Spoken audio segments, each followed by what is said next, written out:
Guys നല്ല രീതിക്ക് തന്നെ ജലദോഷം പിടിച്ചതുകൊണ്ട് അതിൻ്റേതായിട്ടുള്ള ചേഞ്ചസ് ഒക്കെ എൻ്റെ വോയിസിലുണ്ട്. പക്ഷെ എന്നാലും നമുക്ക് വീഡിയോ ഇടണമല്ലോ എന്ന് ഓർത്തിട്ടാണ് വീഡിയോ ചെയ്യുന്നതും വോയിസ് ഓവർ കൊടുക്കുന്നതും ഒക്കെ. നമ്മുടെ കുട്ടി സബ്സ്ക്രൈബേഴ്സൊക്കെ നമ്മുടെ വീഡിയോസിന് വേണ്ടി വെയിറ്റിംഗ് ആണെന്ന് അറിയാം. അതുകൊണ്ടാണ് എന്തെങ്കിലുമൊക്കെ ഒരു പെയിൻറ്റിങ്ങോ ചെറുതായിട്ടുള്ള ക്രാഫ്റ്റൊക്കെ ആയിട്ട് ഞാനിങ്ങനെ വരുന്നത്. നമ്മുടെ കുട്ടി സബ്സ്ക്രൈബേഴ്സിന് നമ്മുടെ ചാനലിൽ ഗീവ് അവേ നടക്കുന്നതൊക്കെ അറിയുണ്ടാവും. പക്ഷെ ന്യൂ ആയിട്ട് നമ്മുടെ വീഡിയോസൊക്കെ കാണുന്നവർക്കൊന്നും ഗീവ് അവേനെ പറ്റി വലിയ ധാരണ ഉണ്ടാവില്ല. അപ്പോൾ കാണുന്നവർ ജസ്റ്റ് ലൈക്ക് അടിച്ച് പോകാതെ ആ സബ്സ്ക്രൈബ് ബട്ടണും കൂടെ ഒന്ന് ക്ലിക്ക് ചെയ്യുകയാണെന്നുണ്ടെങ്കിൽ, നിങ്ങൾക്ക് ഇഷ്ടമുള്ളത്ര കമൻറ്റും കൂടി ഇടുകയാണെന്നുണ്ടെങ്കിൽ, ലാസ്റ്റ് ആകുമ്പോഴത്തേക്കും ആ ഒരു വിന്നറിനെ നമ്മൾ കണ്ടുപിടിക്കുന്ന സമയത്ത് ചിലപ്പോൾ ഒരു ഭാഗ്യശാലി നിങ്ങളാണെന്നുണ്ടെങ്കിലോ, എങ്ങാനും നിങ്ങൾക്കൊരു ലോട്ടറി അടിച്ച് ആ ക്രാഫ്റ്റ് ഐറ്റംസ് ഒക്കെ നിങ്ങൾക്ക് കിട്ടുകയാണെന്നുണ്ടെങ്കിലോ, അപ്പോൾ ആരും തന്നെ മിസ്സാക്കേണ്ട ആവശ്യമില്ല. വേഗത്തിൻ്റെ ചാനൽ സബ്സ്ക്രൈബ് ചെയ്തോ, അതേപോലെ കമൻറ്റും ഇടാൻ തുടങ്ങിക്കോളൂ കേട്ടോ.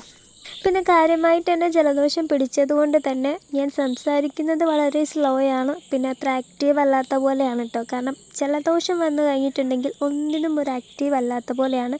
പിന്നെ യൂട്യൂബ് എന്ന് പറയുന്നത് ഞാൻ നിർത്താതെ പിടിച്ചൊരു സംഭവം ആയതുകൊണ്ട് തന്നെ അതിൽ വീഡിയോ ഇടാണ്ടിരിക്കാൻ പറ്റില്ല. അപ്പോൾ പെയിൻറ്റിങ് ഇഷ്ടമായിട്ടുണ്ടെങ്കിൽ